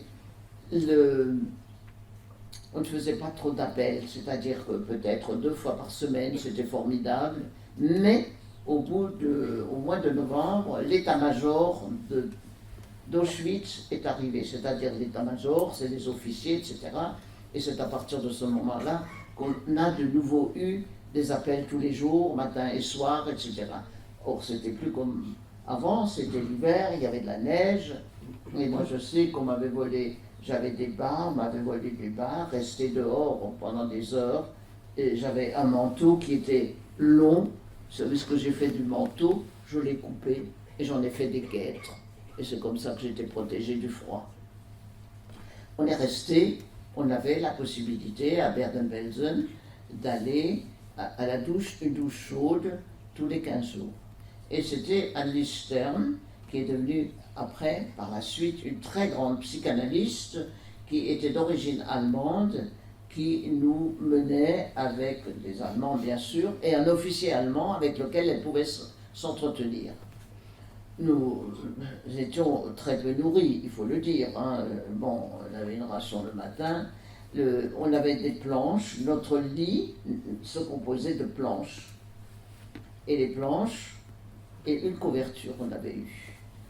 Et certaines avaient trouvé l'astuce, c'est-à-dire qu'en enlevant les trames de la couverture et en faisant des aiguilles à tricoter avec les planches, on pouvait se faire un châle. C'est-à-dire que tout le monde avait un cache-nez au bout d'un certain temps. C'était astucieux, mais ça nous protégeait quand même du froid. Et un jour, Annelies Stern nous dit, voilà, on nous a donné la possibilité de partir en Allemagne.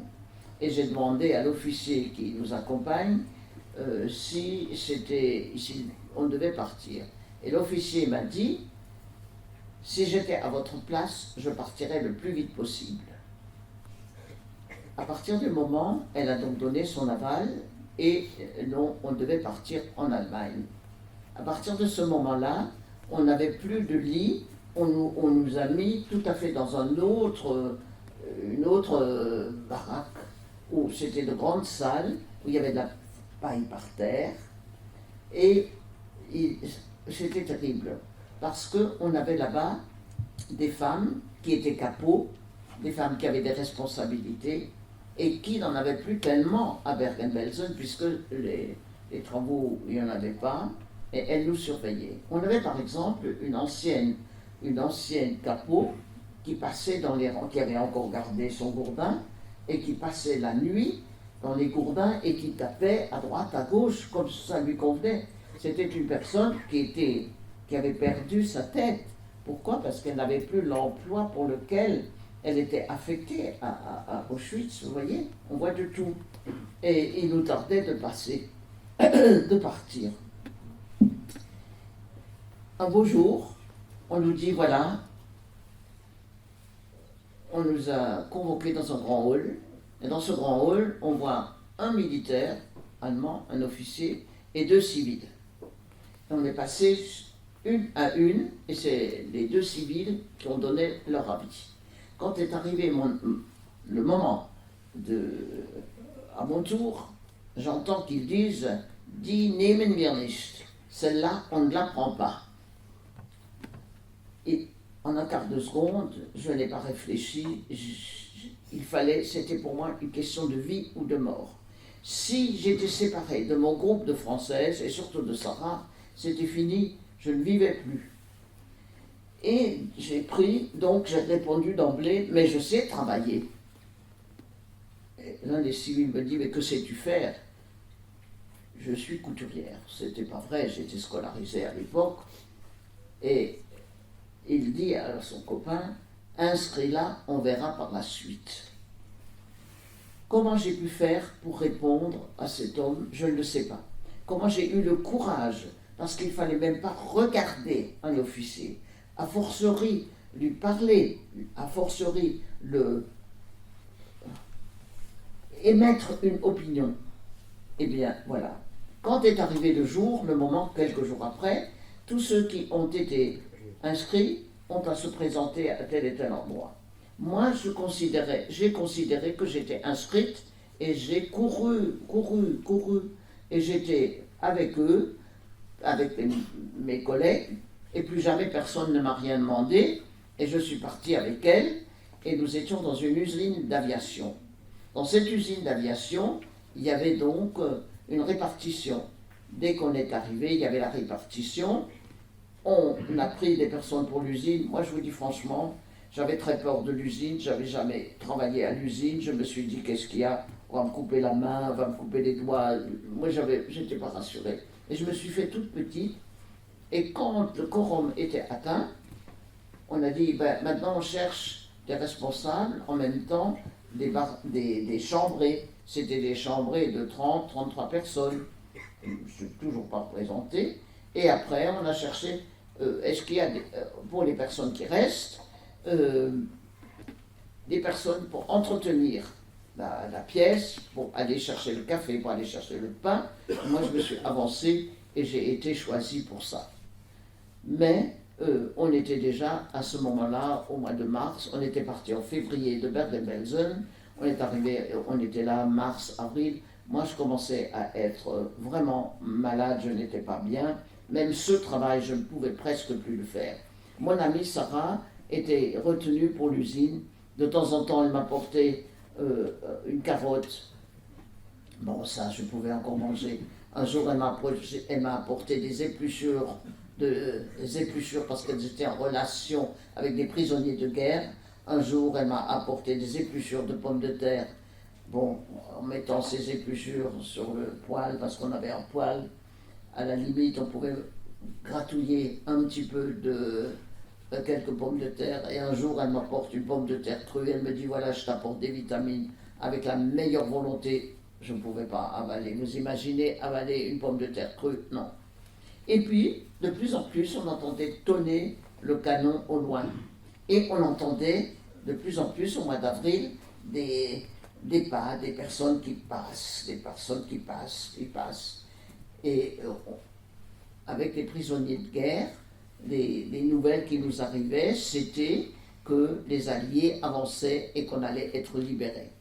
Vous savez, bon, moi j'étais au camp, je n'étais pas bien, j'étais sceptique, je me suis dit, je ne sais pas ce que ça va donner. Et effectivement, on a été obligés de quitter nos petites chambres pour aller de l'autre côté dans un grand baraquement. Pourquoi? Parce qu'il y a d'autres prisonnières qui arrivaient, et on était serrés, mais pas très longtemps, parce qu'on nous a dit, voilà, maintenant on s'en va. On n'a pas fait longtemps, on n'a pas marché longtemps. Pourquoi? Parce que ça pressait, le canon se rapprochait, le bruit du canon se rapprochait. Il fallait absolument qu'on soit parti. Il y a une jeune femme qui s'est couchée, on avait quand même des morts, il y avait une bière, un cercueil, mais qui servait pour tout le monde. C'est-à-dire que quand le cercueil revenait, on mettait à même la terre le corps et le cercueil revenait. Il y a une jeune femme, vous avez entendu parler peut-être de Marceline Loridan, elle s'est cachée dans la bière et on l'a cherchée partout. On a fini par la trouver. En d'autres temps, en d'autres lieux, c'était la mort certaine. Ils étaient tellement pressés, les Allemands, de nous voir partir, qu'elle est montée dans le train et on était cette fois-ci à 100 dans le train. C'est tout, 100 dans le train, et on recevait un morceau de pain pour 2 jours. Vous étiez là, vous pouviez à peine vous remuer, et un morceau de pain pour 2 jours, c'est vraiment très peu, je peux vous le dire. Il y avait parmi nous des gens qui pleuraient des journées entières. On ouvrait tous les 2 jours, on ouvrait la porte. Moi, on avait des poux blancs. J'ai calculé que dans une manche, j'ai calculé un jour, j'avais juste entre 70 et 80 poux. Dans une manche, je n'ai plus calculé. À partir de ce moment-là, je suis resté avec mes poux. Tous les 2 jours, on sortait les morts et après, on a pu un petit peu s'étendre, etc. Nous sommes arrivés après 8 jours, tels que nous sommes arrivés à Theresienstadt, après 8 jours dans des conditions extrêmes, toutes telles que nous étions. Theresienstadt, c'est un ghetto. La différence entre un ghetto et un camp de concentration, un camp d'extermination. Auschwitz est un camp d'extermination.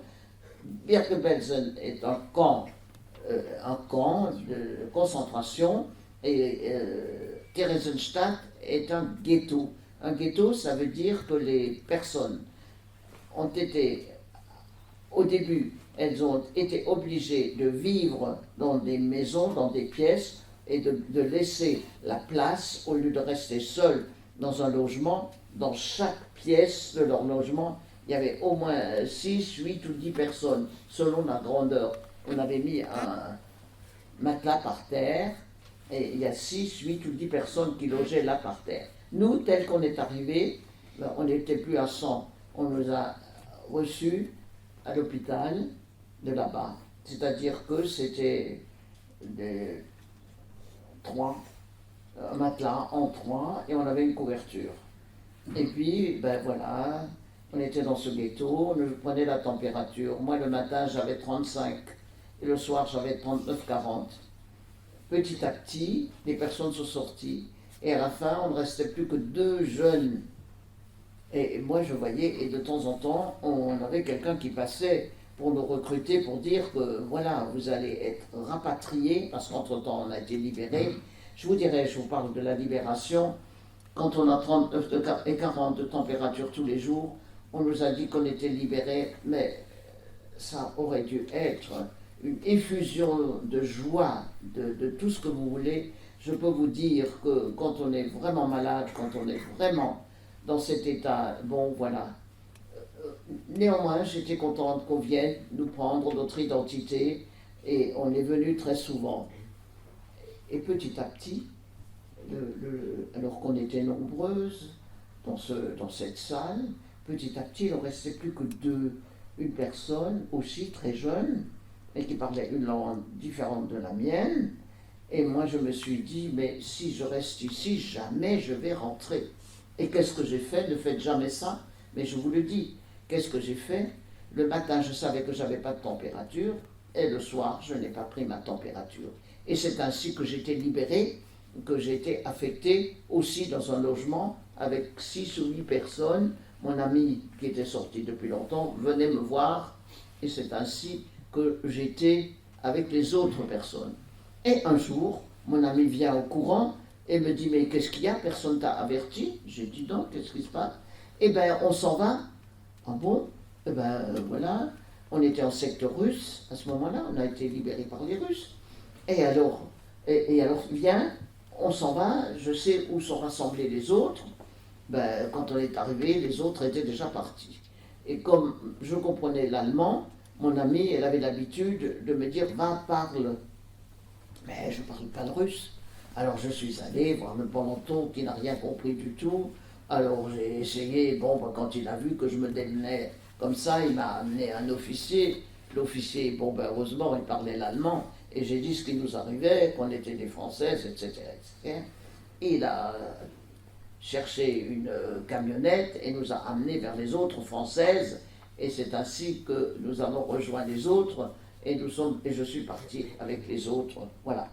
Alors, bon, je suis donc partie avec les autres et on s'est arrêté. C'était un très joli lieu.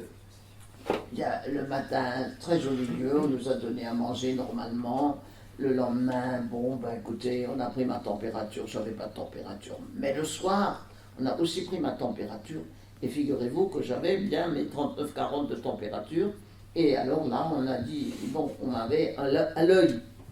Alors je me suis dit, pourvu que je rentre, quand même, pourvu que je rentre. Et le lendemain, on a pris la température, on ne s'est rendu compte de rien. Et je suis partie avec les autres. C'est-à-dire que on a été pris, à cet endroit-là, on a été pris en charge par la Croix-Rouge française. Et la Croix-Rouge française nous a amenés à Pilsen.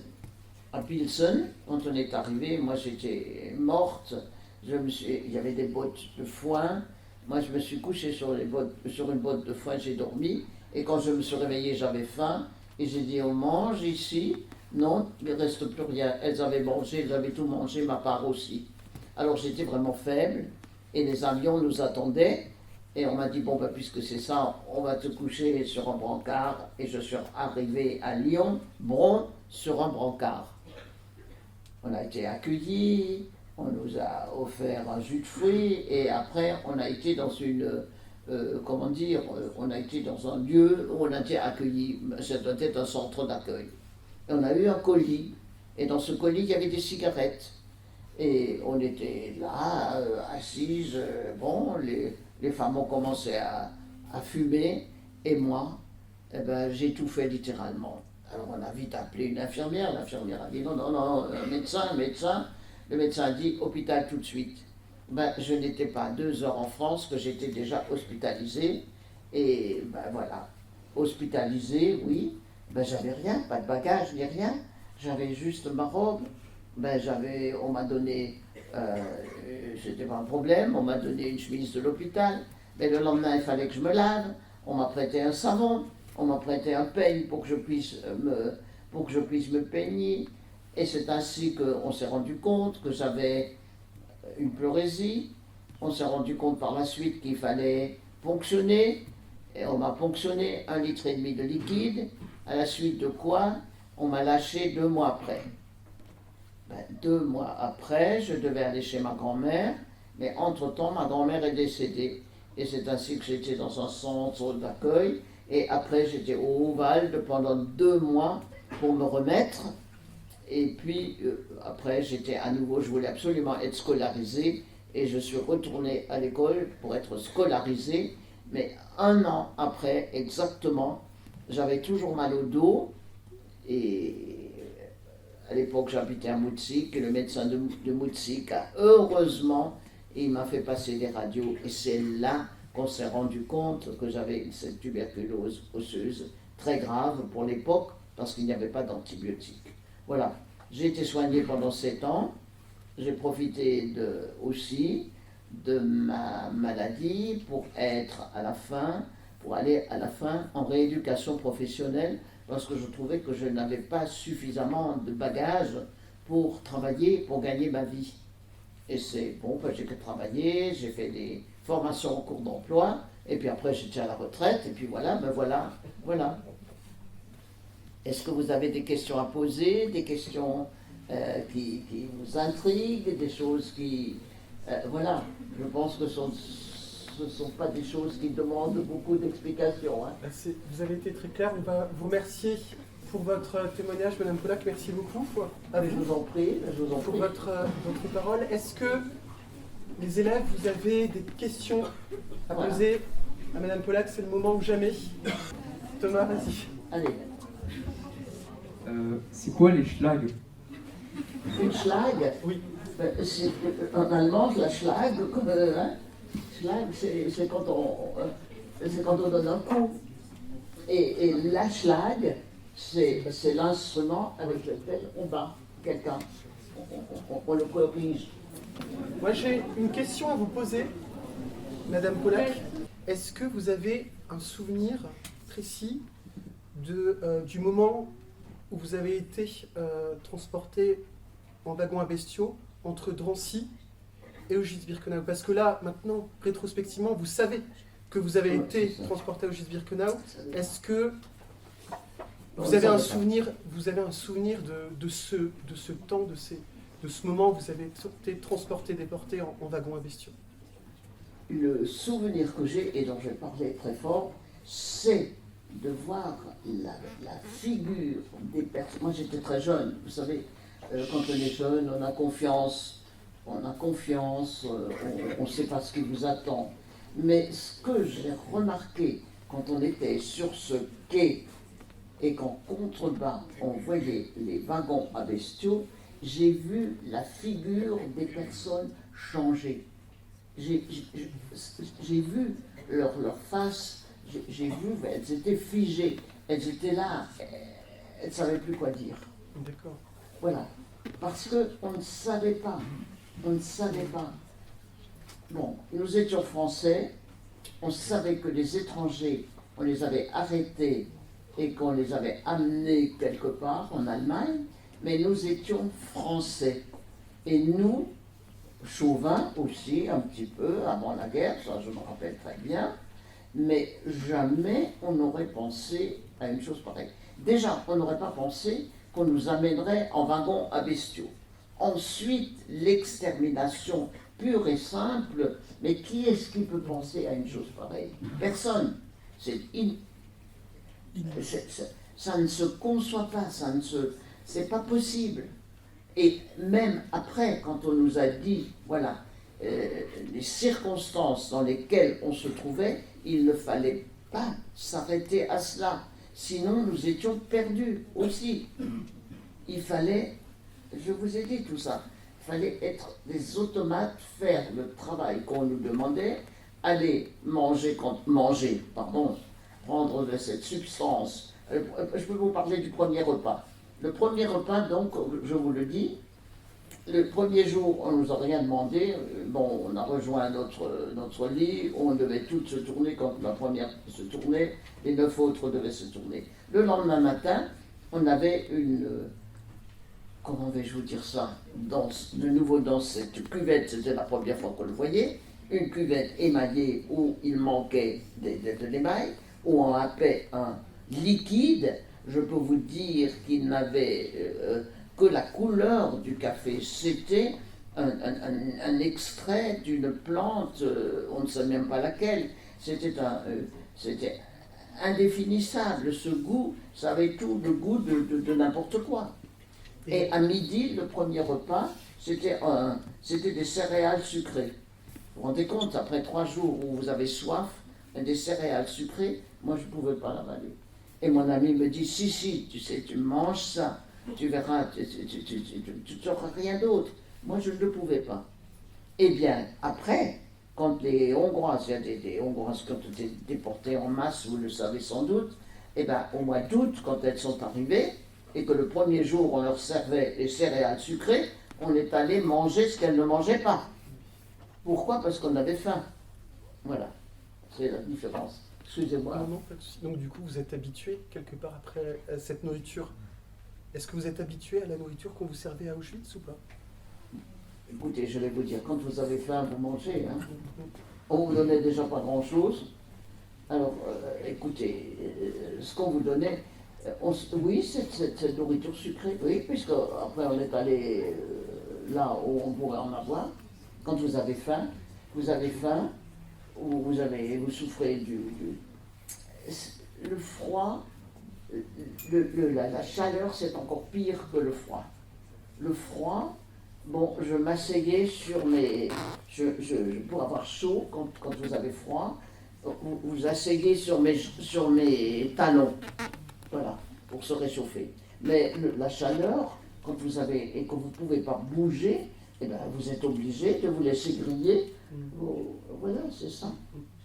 Il y avait des choses, vous ne pouviez pas faire autrement que de subir, voilà, c'est ça.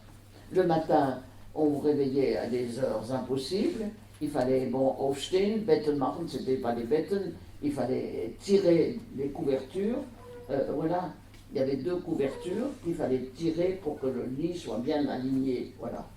Et après, c'était tout de suite le washroom, c'était la toilette, et tout de suite après, c'était l'appel. Il n'y avait que le dimanche qu'on avait appel une fois par jour, et dans la journée, on allait à la Entlausung. Entlausung, c'est pour chercher les poux. Voilà.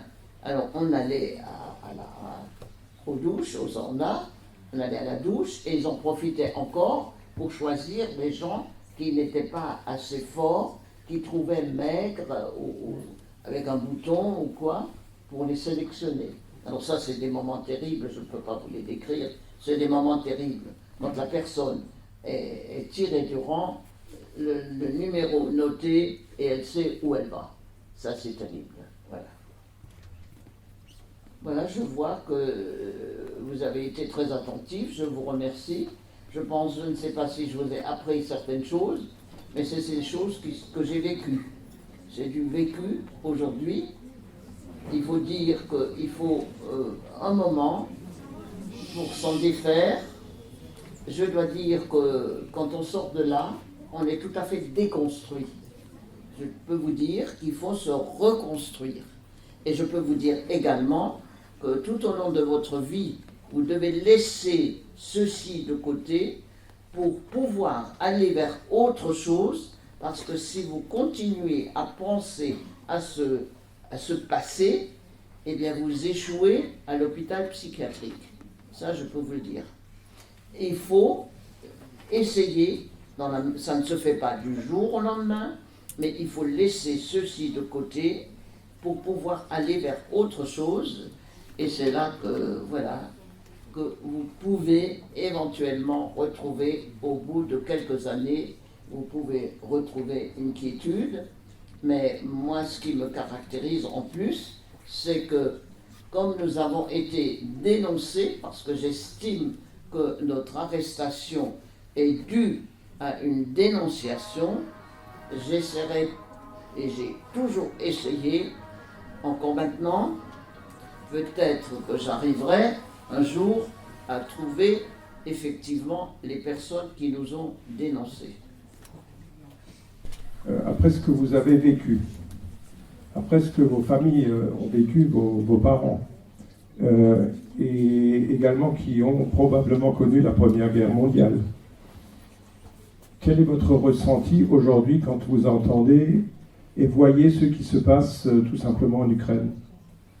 Pour vous dire la vérité, monsieur, j'ai regardé les premières images et depuis je ne les regarde plus. C'est peut-être l'âge de ma part, mais je n'ai pas envie de revivre certaines choses. Je peux vous le dire. Je n'ai pas envie, je les place très sincèrement, mais je ne peux pas voir ces images et tous les jours à la télévision, je ne le supporte pas. On a ces moments de faiblesse, hein. Ah, je ne pense pas que ce soit. Oui. Mais je comprends. Ouais. Je ne le supporte pas, je ne les regarde pas. Je sais qu'il s'y sont passées des choses absolument inhumaines, mais je ne peux pas. Le poids des images, effectivement. Pardon? Le poids des images qui font ressurgir le passé. Exactement, Ouais. exactement. Je ne supporte, j'ai déjà du mal à mettre de côté, voilà, ce que j'ai vécu. Je ne peux pas encore assumer. Ça, c'est trop demandé. Le poids des images qui font ressurgir le passé et la force de votre parole qui donne du sens à ce que vous avez pu apprendre en cours. Et pour ça, on vous remercie, Madame Polak. On va Je vous en prie. vous applaudir pour votre témoignage.